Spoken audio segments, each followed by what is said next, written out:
नमस्कार, सत श्री अकाल, गुड इवनिंग।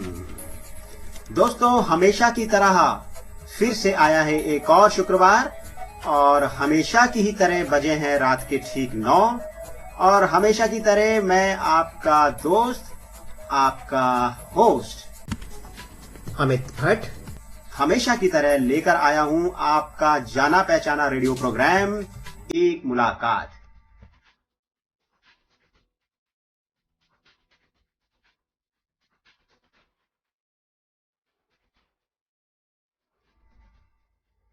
श्रोताओ, आप में से बहुत से लोगों ने 20वीं शताब्दी के सबसे महान वैज्ञानिक एल्बर्ट आइंस्टीन का नाम तो अवश्य सुना होगा।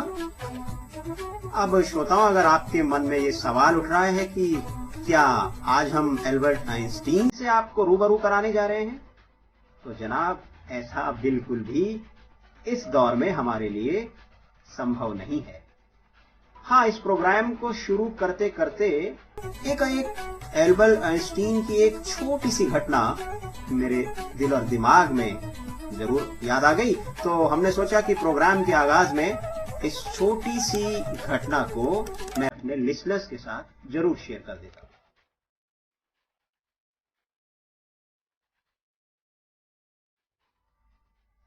दोस्तों, एक बार हुआ यूं कि महान वैज्ञानिक एल्बर्ट आइंस्टीन की नजर एक ऐसे इंसान पर पड़ी, ऐसे युवक पर पड़ी जो बिलक बिलक कर दुखी होकर रो रहा था।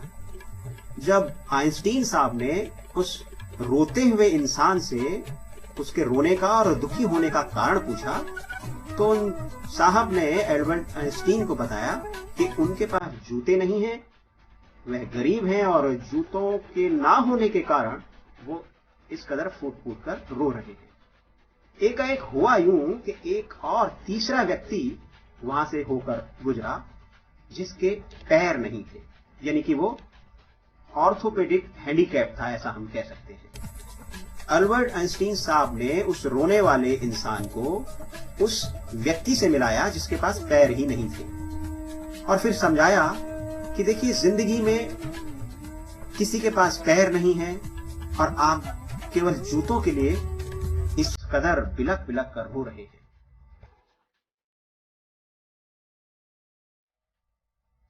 तो एल्बर्ट आइंस्टीन ने उस रोने वाले प्राणी को बताया कि एक ऐसा व्यक्ति जिसके पास पैर ही नहीं है, वो आपसे कहीं ज्यादा खुश होकर अपनी जिंदगी में आगे बढ़ रहा है और जिंदगी से खुश है, लेकिन आप केवल जूतों के कारण जिंदगी को कोस रहे हैं और दुखी हैं। तो इस बात का, इस घटना का उस इंसान पर बहुत ही पॉजिटिव इफेक्ट हुआ और उसके बाद उन्होंने रोना बंद कर दिया और जीवन के प्रति उनकी सकारात्मक सोच आने लगी, पॉजिटिव उनका एटीट्यूड लाइफ के प्रति होने लगा। दोस्तों, इस जिंदगी में हमको जो भी कुछ प्राप्त है, जो कुछ हमारे पास है, हमें उससे खुश रहना चाहिए और आगे बढ़ने की कोशिश करनी चाहिए। किसी के पास कम है, किसी के पास ज्यादा है, ये एक अलग बात है, लेकिन जिंदगी में और भी तमाम चीजें हैं, बहुत सारी खुशियां हैं। ये बड़ा जीवन किसी एक चीज पर नहीं चलता है, ये लाइफ किसी एक ही वस्तु पर आधारित नहीं है। इसीलिए दुख और सुख, जो कि जीवन का एक महत्वपूर्ण हिस्सा है, उसके साथ ही मनुष्य को आगे बढ़ना होता है और जो भी कुछ साधन या संसाधन हमारे पास है, उसी के आधार पे मनुष्य को कोई ना कोई अचीवमेंट या कोई ना कोई मकाम हासिल करने की पुरजोर कोशिश करनी चाहिए।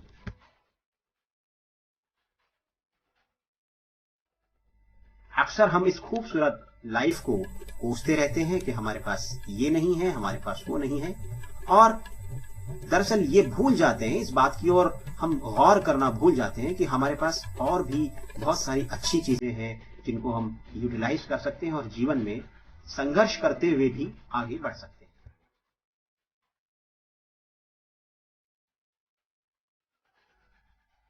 So friends, today we have Mr. Bhushan Toshnibal as our guest of today's show on Radio Udan. Mr. Bhushan Toshnibal is a national singer of Hindustani and Karnataka classical and semi-classical music. Bhushan Toshniwal is working as a finance and account officer in Videocon company और इसके अलावा भूषण तोषनीवाल एक बहुत अच्छे motivational speaker भी हैं दोस्तों. So let's welcome this young and dynamic personality on today's show, एक मुलाकात on रेडियो उड़ान.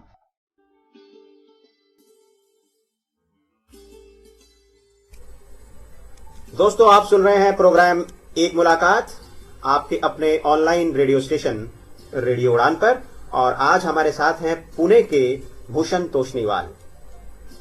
Bhushan, welcome to the show. और since you are the national singer for Karnataka music and classic and semi classical, मैं चाहूंगा कि कुछ गा करके कुछ श्लोक या कुछ कहना चाहिए कि पंक्तियां, अगर कुछ लाइंस अगर आप हमारे लिसनर्स के लिए गा सकें और फिर हम आपसे आगे बातचीत का सिलसिला जारी रखें तो अच्छा होगा. जरूर. तो मैंने कुछ उपनिषद के श्लोक कंपोज किए हैं और ये मेरा प्रयास है कि हमारी जो भारतीय संस्कृति है उसको कायम रखने का ये मेरा छोटा सा प्रयास है. ओम असतो मा सद्गमय तमसो मा ज्योतिर्गमय मृत्योर्मा अमृतं गमय मृत्योर्मा अमृतं गमय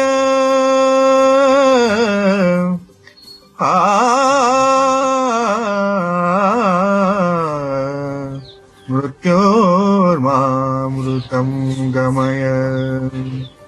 सर्वेत्र सुखिनः सन्तु सर्वे सन्तु निरामया सर्वे भद्राणि पश्यन्तु मा कश्चित् दुःखमाप्नुयात्.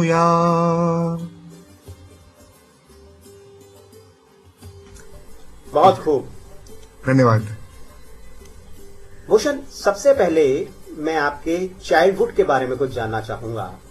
आपका बचपन कैसे बीता, और आप बाय बर्थ ब्लाइंड हैं या ये ब्लाइंडनेस की प्रॉब्लम आपको बाद में चल के आई? पूरे बचपन की कहानी अगर आप शेयर करेंगे हमारे श्रोताओं के साथ तो अच्छा होगा. जी, एक्चुअली ऐसा हुआ कि मेरे जन्म के 20 दिन के बाद मेरी आंखें आ गई और पर्दे टूट गए आंखों के. तो तब से मुझे मतलब ब्लाइंडनेस है. तो मेरी जो प्राथमिक शिक्षा थी, स्कूली शिक्षा, वो गोरेगांव पार्क के ब्लाइंड स्कूल में हुई 4th स्टैंडर्ड तक. उसके बाद मैंने आगे नॉर्मल स्कूल में 10th तक और फिर बाद में कॉलेज वगैरह सब नॉर्मल इसमें ही किया. तो 4th स्टैंडर्ड तक फिर मैंने जो था ब्रेल वगैरह सब वहाँ जो ब्लाइंड स्कूल में सिखाते वो सब मैंने वहाँ पे मेरी शिक्षा हुई. और 4.5 साल का था तब से, क्योंकि मुझे गाने का बचपन से शौक था, गाने सुनने का, तो 4.5 साल का था तब से मुझे श्री बाजीराव सोनवणे सर, हमारे यहाँ के एक बहुत बड़े गायक थे, तो उन्होंने गाने की शिक्षा देना, संगीत की शिक्षा, शास्त्रीय संगीत सिखाना शुरू किया. तो बाजूराव जी यानी आपके गुरु रहे जहां तक संगीत की शिक्षा? पहले गुरु वही थे. एक्चुअली वो ऐसा वाकया हुआ कि मुझे, मेरी बहुत छोटी उम्र थी तब, 3-4 साल का था, तो कोई भी सिखाने को तैयार नहीं था. तो बोलते थे कि बहुत छोटा बच्चा है, तो थोड़ा सा 4-5 साल आप इंतजार करिए फिर हम ले सकते हैं, ऐसा बोलते थे. तो ये जो बाजीराव सोनवणे सर जो थे, उन्होंने कुछ गाने को कहा, अभी मुझे याद नहीं मैंने क्या गाया, पर वो उसके बाद बोले कि मैं इसको घर पे आके सिखाऊंगा, ये तो हीरा है. और तब से फिर जो 4.5 साल का था तब से उन्होंने फिर मुझे संगीत की शिक्षा देनी शुरू की. अच्छा, ये तो उन्होंने ठीक बात कही कि आप हीरा हैं, क्योंकि आपको जो एक अवार्ड मिला था स्वर भूषण करके संगीत के क्षेत्र में, ये इसी का परिणाम था. आपके हीरा होने का एक परिचायक थी ये घटना. तो वो हाँ, कौन सा ईयर था और क्या ये अवार्ड था, कैसे आपको मिला वो जो? उसके पहले मैं बताना चाहूंगा कि जब मैंने संगीत की शिक्षा शुरू की ग्रहण करनी, तो जी 5 साल की उम्र में मैंने 5 राग परफॉर्म किए थे एक प्रोग्राम में। और उम्र की मतलब मैं 7 बरस का था तभी मैंने सवाई गंधर्व महोत्सव, जो शास्त्रीय संगीत में हमारे यहाँ बहुत बड़ा महोत्सव माना जाता है पूरे भारत में, और विश्व भर से यहाँ लोग आते हैं सुनने को। तो उस महोत्सव में मुझे कुंदगोड़ में श्रीमती गंगूबाई हनगल जी के साथ सामने बैठकर अपना गाना प्रस्तुत करने का सौभाग्य प्राप्त हुआ। तो उन्होंने भी मेरी गाने की काफी सराहना की और कहा कि ऐसे ही आगे मेहनत करते रहो। फिर बाद में जाके 1996 में मुझे शरद पवार साहब के हाथ से स्वरभूषण पुरस्कार से सम्मानित किया गया, अखिल भारतीय मराठी नाट्य परिषद की ओर से। तो इस तरह संगीत का फिर मैंने बाद में कुछ दूरदर्शन के एक शो ताकदीन आदिन में भी मैंने मराठी शो में पार्टिसिपेट किया और मैं वहाँ विनर रहा चिल्ड्रंस स्पेशल एपिसोड में। तो इस तरह मेरा संगीत में मतलब मैंने 5 साल की उम्र से परफॉर्म करना शुरू कर दिया। अभी तो आप बहुत युवा हैं, Aman, you are quite young. Yes. 96 में तो और भी छोटे रहे होंगे। हाँ, तो 9 साल कैसा महसूस हुआ तब जब ये अवार्ड मिला आपको? बड़ी खुशी हुई कि इतने बड़े हस्ती के हाथ से उनका आशीर्वाद मुझे इतनी छोटी उम्र में मिला और उनके हाथ से सम्मान मिला। वहाँ उस प्रोग्राम में मैंने कुछ गीत भी गाए, 1-2 भजन और कुछ मराठी और 2-4 गीत ऐसे कुछ प्रस्तुत किए मैंने। तो इतनी बड़ी हस्ती के सामने परफॉर्म करने का मौका इतनी छोटी उम्र में बहुत कम लोगों को मिलता है और मुझे खुशी है कि मैं उनमें से एक था। तो बड़ी खुशी हुई तब। और फिर चूंकि आप गायकी के क्षेत्र में हैं, कर्नाटका म्यूजिक से जुड़े हुए हैं, बहुत सारे प्रोमिनेंट सिंगर्स से या कुछ पर्सनालिटीज से आपको मिलने का मौका मिला जरूर होगा, तो उसके बारे में कुछ शेयर करना चाहेंगे? तो कर्नाटक और हिंदुस्तानी दोनों जो हमारी शास्त्रीय संगीत की शैलियां है भारत में, मैं दोनों ही शैलियां गाता हूँ और उसी के साथ सुगम संगीत भी मैं प्रस्तुत करता हूँ। तो मैंने जब सारेगामापा शो में पार्टिसिपेट किया था, महाराष्ट्र संगीत रत्न, इस शो में मैं सेमीफाइनल तक रहा, सारेगामापा में भी सेमीफाइनल तक रहा। तो इस बीच काफी सिंगर्स का मिलने का मौका मिला। उसमें फिर अनूप जलोटा जी है जिनको मैं मिला था, एक बाद में मिला था, पुणे में कॉन्सर्ट थी तब वहां उनको मिलने को गया था। तो उन्होंने पूछा कि बेटा क्या करते हो, तो मैंने कहा कि जी सर, मैं आपके भजन मुझे बहुत पसंद है, मैं आप गाने की कोशिश करता हूँ। तो बोले हमको भी कुछ सुनाओ। तो मैंने फिर एक भजन उनका गा के सुनाया था। तो हालांकि मुझे काफी टेंशन था, इतने बड़े गायक के सामने प्रस्तुत करना उनका ही गाना, ये कोई आसान बात नहीं है, लेकिन मैंने कोशिश की। और वो बोले कि तुम मुंबई क्यों नहीं आते, तुम्हारा गायन अच्छा है, हम और भी उसको अच्छा करेंगे और भी तुमको सिखाऊंगा मैं। तो इस तरह उनसे फिर बाद में मेरे वो गुरु बन गए। और जब एक तड़ेगांव में एक हमारे यहाँ एक महाराष्ट्र और गोवा के लेवल पे एक शास्त्रीय संगीत का कंपटीशन हुआ था, उसमें मैं फर्स्ट आया महाराष्ट्र और गोवा में। तो जब मैंने उनको बताया तो अनूप जी का मैसेज आया, रिप्लाई आया कि I am proud of him, Bhushan will get Padma Bhushan one day, ऐसा उन्होंने अपने मैसेज में लिखा था। और वो अभी जब भी इंडिया रहते मुझे फोन करते, बुलाते कि भूषण आज देखूं, आ सकते हो तो आ जाओ। फिर वैसे ही पद्मश्री पद्मजा सेनानी जोगड़ेकर, वो भी मेरी गुरु है। उस्ताद रशीद खान साहब, जैसे मैंने पहले बताया, गंगूबाई हनगल जी से मुझे मिलने का मौका मिला। तो ऐसे जगजीत सिंह साहब के साथ मैं मिला, भूपेंद्र सिंह साहब के साथ भी मैंने प्रोग्राम किए। अनूप जलोटा जी ने तो अनाउंस किया स्टेज पे कि मुझे हर प्रोग्राम में भी भूषण साथ में चाहिए। तो ऐसे काफी मतलब मेरा सौभाग्य है कि मेरे गाने को इतने बड़े दिग्गजों ने सराहा और मुझे अपने साथ गाने का मौका दिया। इसमें शंकर महादेवन है, फिर आरती अंकलिकर टीकेकर जी है, ऐसे कई नाम है जिन्होंने मुझे मेरा हौसला बढ़ाया। और तो यानी ये जो हाँ। प्रोमिनेंट पर्सनैलिटीज रही हैं गायकी के क्षेत्र में, जी। इनसे मिलने पे आपको प्रमोशन मिला। तो हाँ, हौसला इसीलिए कहा अफजाई जाता है भूषण की तुलसी संसार में सबसे मिलिए धाये, ना जाने किस रूप में नारायण मिल जाए। सही खैर, है। मैं गायकी से थोड़ा आपकी फिर से एजुकेशन की ओर आना चाहूंगा। आप कॉमर्स ग्रेजुएट हैं हाँ जी। और चूंकि you are working as finance and account officer in Videocon company, yes. आमतौर पे क्या होता है कि विजुअली चैलेंज इस तरह के सब्जेक्ट चूज नहीं करते हैं और हाँ। कई बार ऐसे इंसिडेंसेस होते हैं कि उनको एडमिशन नहीं मिलता है इजीली कि आप कॉमर्स कैसे करेंगे। बट आपने कॉमर्स में ग्रेजुएशन किया और इससे पहले स्कूलिंग में भी जो 11th-12th में आपके पास कॉमर्स था, तो कॉमर्स की तरफ आपका रुझान कैसे गया? आपका पर्सनल इंटरेस्ट था या किसी ने आपको प्रेरित किया, किसी ने आपको इंस्पायर किया कि you should choose commerce subject? ऐसा है कि जैसे आपने बताया कि नॉर्मली सब लोग आर्ट्स में ही जाते हैं, और मेरे को जो मेरे कोई फ्रेंड्स थे उन्होंने भी कहा था कि हम कॉमर्स साइंस नहीं ले सकते, मतलब। तो लेकिन हालांकि क्योंकि मेरे पिताजी जो है वो खुद चार्टर्ड अकाउंटेंट है और मम्मी जो है मेरी वो भी सर्टिफाइड ऑडिटर है, तो हमारे घर में कॉमर्स का ही बैकग्राउंड था। और इसी वजह से फिर 10वीं के बाद जब मुझे 87% मार्क्स मिले 10वीं में, तो मैंने फैसला किया कि कॉमर्स में ही जाना है। काफी दिक्कतें आई एडमिशन मिलने के, जैसे आपने कहा कि कॉलेजेस में मतलब वो थोड़ा लोग डाउटफुल थे, मतलब कि एडमिशन ये कैसा पड़ेगा वगैरह, इस वजह इसके लिए। लेकिन किसी तरह वो एडमिशन यहाँ के कॉलेज में मिल गया। और फिर मैं जैसे उनको पता चला कि I am capable of doing well, तो उन्होंने भी फिर टीचर्स और जो फ्रेंड्स थे मेरे, उन्होंने भी मुझे काफी एनकरेज किया और काफी मदद भी की।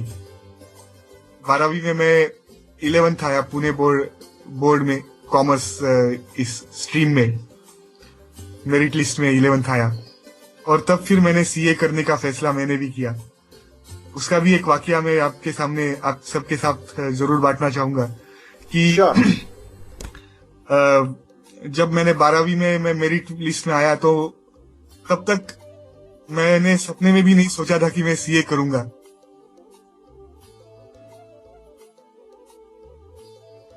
तो सीए करूंगा ऐसा मैंने सोचा नहीं था। और मेरे को जर्मन में 96 मार्क्स मिले थे तब बोर्ड में, और अकाउंट में भी 99 मार्क्स थे। तो मैंने सोचा था कि एमबीए एलएलबी वगैरह ऐसा कुछ करूंगा, और जर्मन तो आगे पढ़ना ही, ऐसा मैंने सोचा था। तो क्या हुआ कि एक दिन एक हमारे प्रोफेसर जीसी कुलकर्णी बोल के, एक हमारे यहाँ महाराष्ट्र टैलेंट सर्च एग्जाम होती है, उसमें उनका और मेरा परिचय हुआ और वो स्कॉलरशिप भी मुझे मिली। और तब से वो जीसी कुलकर्णी सर मुझे गाइड करते रहे हमेशा। तो उनका फोन आया मुझे कि उन्होंने बधाई दी और फिर कहा कि अभी आगे क्या प्लान्स है।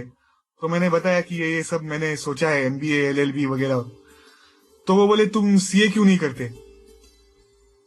तो फिर मेरे पिताजी भी थे, वो भी बोलते थे कि तू कोशिश कर सीए करने की।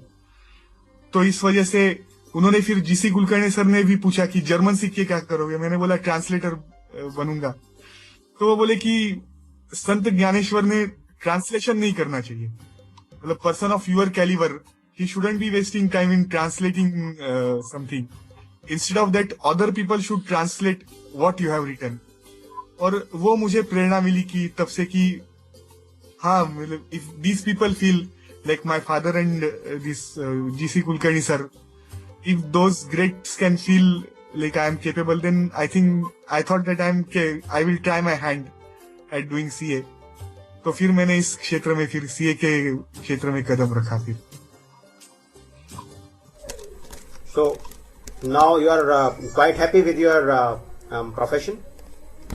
Yeah, I am happy. एक सीए बनना अपने आप में बहुत मुश्किल काम है, और जहाँ मतलब आपको तो जानते ही है कि ब्रेल में और इसका ऑडियो मटेरियल जो है वो अवेलेबल नहीं है इतना ज्यादा पैमाने पर। और जब मैंने सीए करना शुरू किया तब इतनी टेक्नोलॉजी भी उतनी सपोर्टिव नहीं थी ज्यादा। तो मेरे पेरेंट्स मुझे पढ़ के बताते थे, और मेरे फ्रेंड्स पढ़ के बताते थे। तो इस तरह मैंने कोई ज्वाइन नहीं किया था सीए के लिए। और फिर कठिनाई ये भी थी कि स्क्राइब्स मिलना भी मुश्किल हो जाता था, क्योंकि हमारे यहाँ अप्रैल में एग्जाम्स खत्म हो जाती है।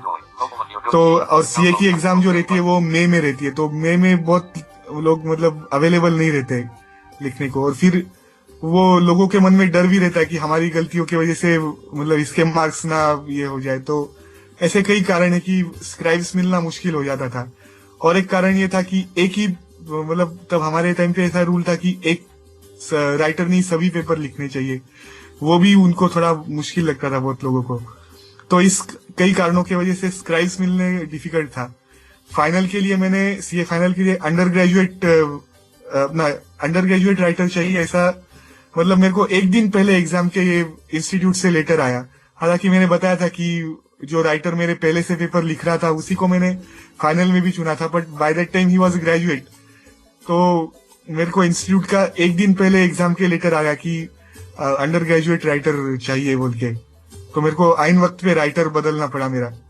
तो ऐसे कई कठिनाइयां आई। और फिर जब कठिनाइयों को पार करके जब मैं सीए बना तो फिर मेरे खुशी का ठिकाना नहीं था कि yes I have achieved something, means done something. और अब बाद में जब मैंने वीडियोकॉन ज्वाइन किया तो मुझे वर्क में भी काफी इंटरेस्ट आने लगा। तो I am quite happy with my profession. Right. और दोस्तों, जैसा कि हमने प्रोग्राम के आगाज में कहा था कि भूषण एक मोटिवेशनल स्पीकर भी हैं, तो इसके बारे में हम भूषण आपसे चर्चा करेंगे इस छोटे से ब्रेक के बाद।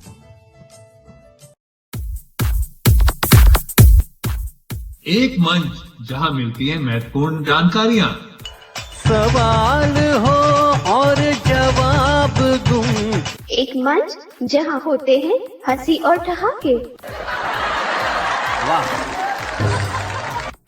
एक मंच जहां होती हैं चर्चाएं। दूसरी वाली आपको नहीं समर्पित करूंगा। नहीं कीजिए, बड़े स्पोर्टिंग। आप पहले सुन लीजिए, उसके बाद कहिएगा आपको चाहिए समर्पण कि नहीं चाहिए। एक मंच जहां मिलेगा लोकप्रिय संगीत।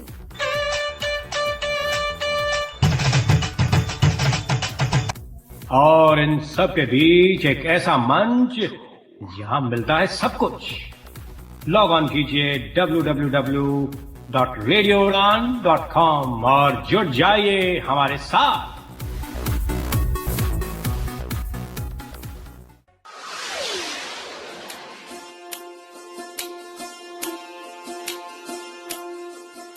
आप सुन रहे हैं एक मुलाकात आरजे अमित के साथ।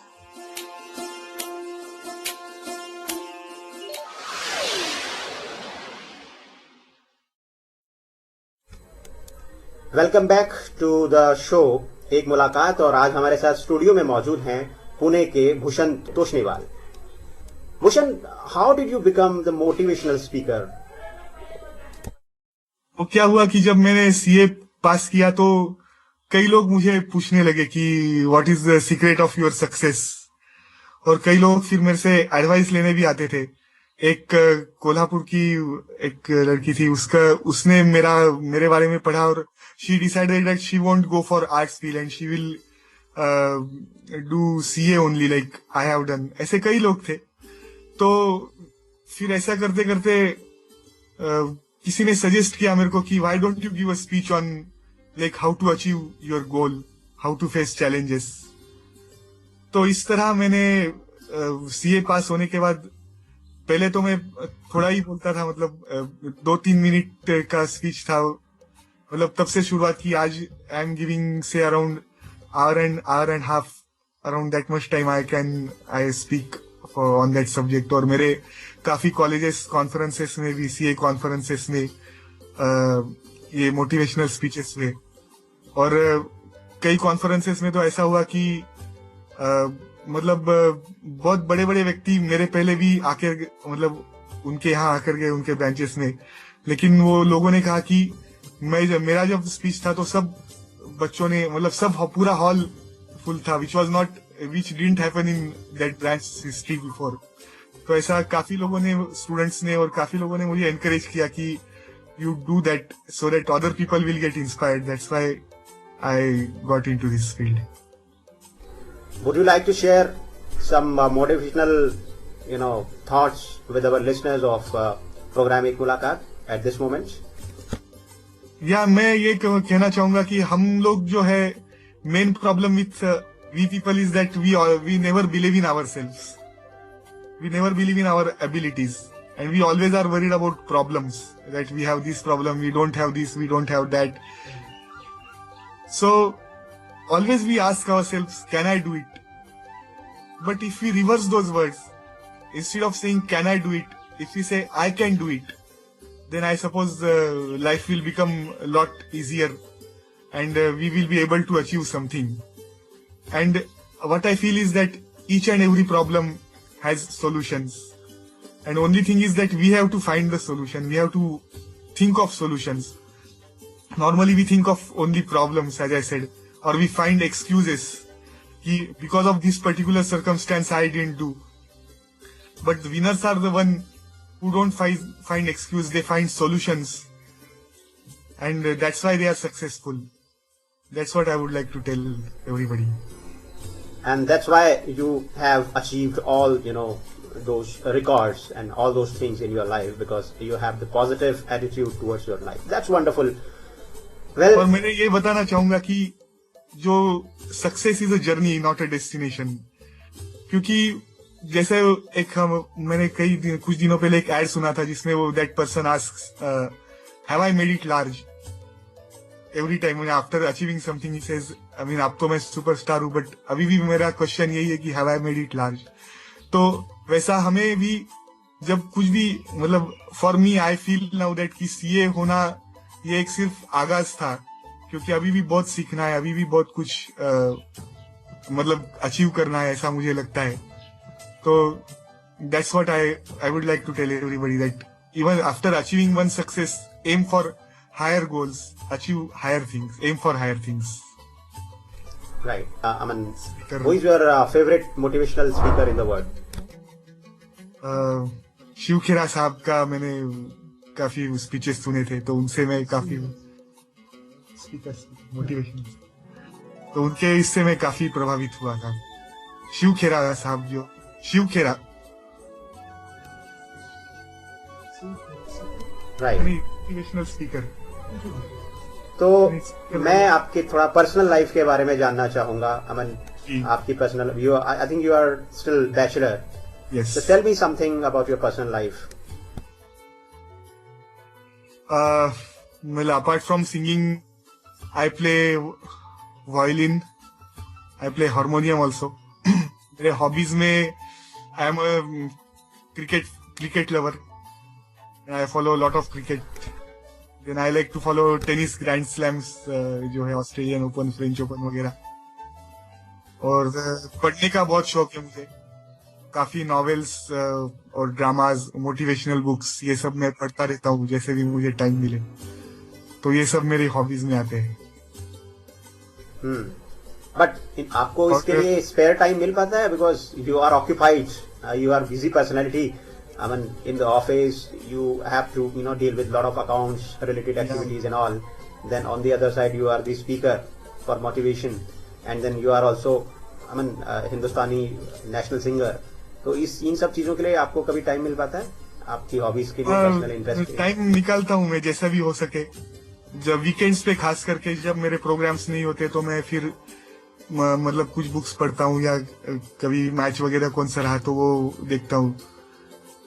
ऐसा मतलब टाइम निकाल कोशिश करता हूँ कि जितना हो सके टाइम मैनेजमेंट इफिशिएंटली अगर कर सकूँ तो फिर वो like I can give time for that also.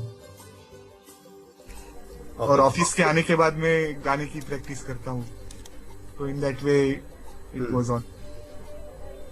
और वो लोग जो, एक बार फिर से मैं थोड़ा सा एजुकेशन के क्षेत्र में बात करना चाहूंगा जी. वो लोग जो घबराते हैं या थोड़ा सा हेजिटेशन माइंड में रहता है कि कॉमर्स नहीं किया जाना चाहिए, एक्सेप्टेंस है कि नहीं, उन लोगों के लिए आपको क्या टिप्स देना चाहेंगे?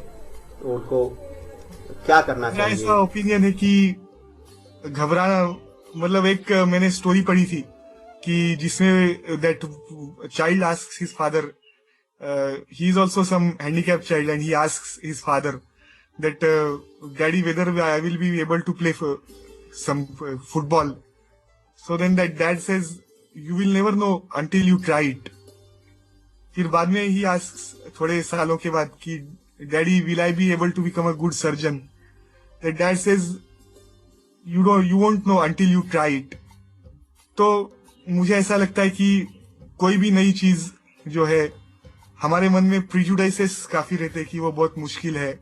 मेरे भी मन में था. मैंने जब सीए करना करने के पहले मैंने काफी सुना था कि सीए बहुत टफ कोर्स है और रिजल्ट्स बहुत कम आते हैं. पर मैंने कोशिश की और I have become CA today. तो ऐसा मुझे लगता है कि कोशिश करनी चाहिए और घबराने की कोई बात नहीं है. पीपल आर नाउ, पहले जैसा सिचुएशन अभी थोड़ा कुछ हद तक काफी बदलाव आया है सिचुएशन में भी. तो people are accepting, like there are job opportunities for people in this stream also. और टेक्नोलॉजी भी अभी इतनी पहले से तो काफी डेवलप हो गई है. जैसे मैंने भी सीए फाइनल के टाइम पे इंटरनेट पे से मैंने काफी अकाउंटिंग स्टैंडर्ड्स, ऑडिटिंग स्टैंडर्ड्स जो है, लॉज है अलग अलग, जो थ्योरी पार्ट था मैंने सब इंटरनेट पे ही मैंने पढ़ा. मुझे ज्यादा रीडर्स की तब इतनी हेल्प नहीं लेनी पड़ी. तो आज ऐसे काफी रिकॉर्डिंग डिवाइसेस है, कंप्यूटर है, तो इसकी मदद से जो है कि काम ये इस फील्ड में आना और काम करना काफी आसान हो गया है पहले के मुताबिक. Still I know means there is still lot of work to be done, but situation is much better than what it was earlier. So I feel that more and more people should come in this field and try and explore new opportunities for our future generation or future people who want to come in this field and make it better for them. That's fantastic. And there is a saying that success lies not in the result but in the efforts. And this is, I can observe in your efforts as well. मैंने जब CA करना शुरू किया था तब मेरे लोगों ने काफी डाउट्स लिए थे एक्चुअली कि ये कर पाएगा क्या नहीं. जैसे अभी मैंने बताया, रिजल्ट्स कम आते हैं, पढ़ाई बहुत ज्यादा रहती है, तो how would he able to do it. जब मैंने आर्टिकलशिप भी करने की ये कोशिश की तब मुझे लोगों का यही स्केप्टिसिज्म था, या जॉब टाइम पे भी ये जॉब सर्च करने के टाइम पे भी स्केप्टिसिज्म लोगों में था. So that is not in our control, but what is in our control is not to be faulty in any way and try and prove that how we can work with what we have and make our own way. बसंत की बहार, होली की मीठी सी टकरार, ईद की मोहब्बत और दिवाली की जगमगाहट, इन सभी त्योहारों के विषय में जानकारी लेकर आ रहा है आपका दोस्त, आपका होस्ट संजीव गांधी. तो सुनना ना भूलिएगा आपके अपने रेडियो स्टेशन रेडियो उड़ान पर हर शनिवार शाम 7 से 8 अपना प्रोग्राम रब की गुजारिश.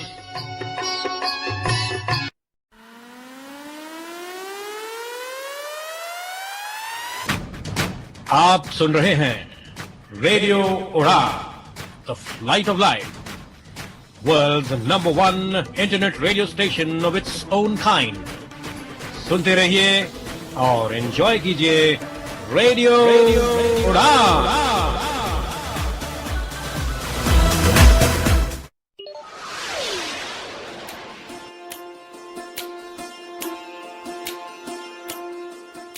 आप सुन रहे हैं एक मुलाकात आरजे अमित के साथ.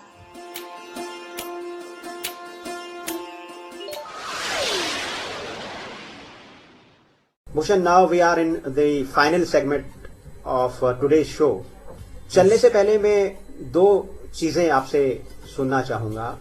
पहली तो ये कि being a dynamic personality, young personality, what message you would like to convey to the people of India and people of all around the world, all those listeners who are actually listening this show today, क्या संदेश आप देना चाहेंगे हमारे श्रोताओं को, क्योंकि आप एक मोटिवेशनल स्पीकर हैं, तो आपकी टिप्स, आपका मैसेज निश्चित रूप से हमारे लिए इम्पोर्टेंट होगा. What would you like to say? मुझे ऐसा लगता है कि जैसे आपने बताया कि success lies in not in result but in जो आपने सही बताया, तो वैसे ही हाँ या इन एफर्ट्स, तो वैसे ही मैं बताना चाहूंगा कि low aim is crime not failure. तो always aim high and it won't matter. I mean, and if you fail once, it's okay, and failure is inevitable, what I would like to tell. But don't give up on account of failures or problems. Failure is a price which we are paying for our success. What happens is that what we feel is that we should get success early or quickly, and then we will pay the price. But it doesn't happen that way. Earlier we have to pay the price, and then we can get the results. So never give up on account of failure. Always analyze what went wrong, and success is very close to you. अगर वो गलतियां हमने सुधारी जिसके वजह से हम fail हुए, तो मुझे ऐसा लगता है कि जो सफलता है वो हमारे करीब ही होती है. तो वही मैं लोगों को बताना चाहूंगा. जी बिल्कुल सही कहा गया है कि कौन कहता है कि आसमान में सुराख नहीं किया जा सकता, एक पत्थर तो तबीयत से उछालो यारो. प्रोग्राम के आखिर में भूषण मैं चाहूंगा कि आप कुछ गाकर सुनाएं हमारे लिसनर्स के लिए, कुछ इस प्रोग्राम के माध्यम से कुछ डेडिकेट करें. जी, आज आपने यहाँ पर बुलाया और मुझे अपने विचार आप सब लोगों के सामने शेयर करने का मौका दिया, तो इसलिए मैंने 4 लाइन्स लिखी है जो मैं आपके सामने प्रस्तुत करना चाहूंगा. मैं भाव विभोर हूँ मन से, इस स्नेह प्रेम से आपके शब्दों में व्यक्त करूं मैं कैसे इस उपहार को. क्या बात है. शब्दों में देखकर थोड़ा जो मन में बचा है बाकी, वो प्रेरक शक्ति ही है, प्रेरणा मेरे जीवन की. मैं अपनी तरफ से बहुत खूब, इट्स वंडरफुल. Thank you. तो मैं अपनी तरफ से आपका और रेडियो उड़ान चैनल का शुक्रिया अदा करना चाहूंगा कि उन्होंने मुझे मौका दिया इस प्रोग्राम में शामिल होने का और अपने विचार शेयर करने का. Thank you. Thanks a lot. Bhushan, मेरा विश्वास है कि बहुत सारे यंग लोगों को, यंग जनरेशन के लोगों को और बहुत सारे श्रोताओं को आपसे बहुत प्रेरणा मिली होगी, बहुत कुछ सीखने समझने और लाइफ को संघर्ष करते हुए भी हंसते हंसते कैसे आगे बढ़ाना है. और जैसे कि मैंने प्रोग्राम के शुरू में भी कहा था कि हमारे पास जो भी रिसोर्सेज हैं, जो भी साधन हैं, मनुष्य को ये नहीं सोचना चाहिए कि हमारे पास ये नहीं है, वो नहीं है तो क्या होगा, लेकिन जो भी है उसी को अपना साथी मानकर, हम सफर मानकर, आपको चीजों को एक्सेप्ट करके जो आपके पास है, जो नहीं है उसको प्राप्त करने की कोशिश करनी चाहिए, और जो है उसको एक्सेप्ट कर लेना चाहिए. उसको प्राप्त किसी चीज को एक्सेप्ट करना भी एक अपने आप में बहुत बड़ी आर्ट है, और उसके साथ आगे बढ़ना और भी बड़ी कला है. भूषण, आप हमारे स्टूडियो में आए और प्रोग्राम एक मुलाकात में आपने बहुत सी बातें हमारे लिसनर्स के साथ शेयर की. स्टूडियो में आने के लिए और रेडियो उड़ान के प्रोग्राम एक मुलाकात में हमसे बातचीत करने के लिए आपका बहुत बहुत धन्यवाद. धन्यवाद.